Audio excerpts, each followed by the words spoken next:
وَرَدَّ اللَّهُ الَّذِينَ كَفَرُوا بِغَيْظِهِمْ لَمْ يَنَالُوا خَيْرًا وَكَفَى اللَّهُ الْمُؤْمِنِينَ الْقِتَالَ وَكَانَ اللَّهُ قَوِيًّا عَزِيزًا۔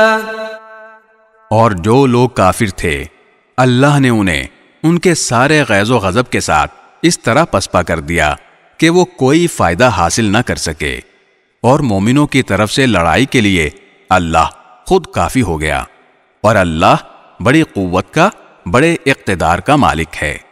وَأَنزَلَ الَّذِينَ ظَاهَرُوهُم مِّنْ أَهْلِ الْكِتَابِ مِنْ صَيَاصِيهِمْ وَقَذَفَ فِي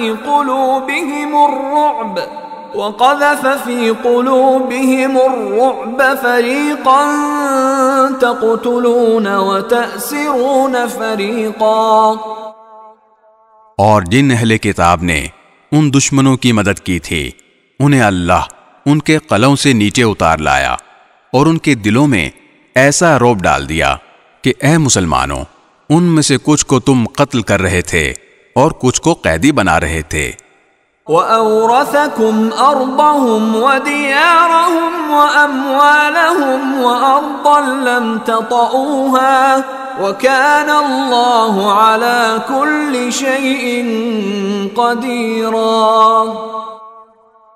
اور اللہ نے تمہیں ان کی زمین کا، ان کے گھروں کا اور ان کی دولت کا وارث بنا دیا، اور ایک ایسی زمین کا بھی جس تک ابھی تمہارے قدم نہیں پہنچے، اور اللہ ہر چیز پر پوری قدرت رکھتا ہے۔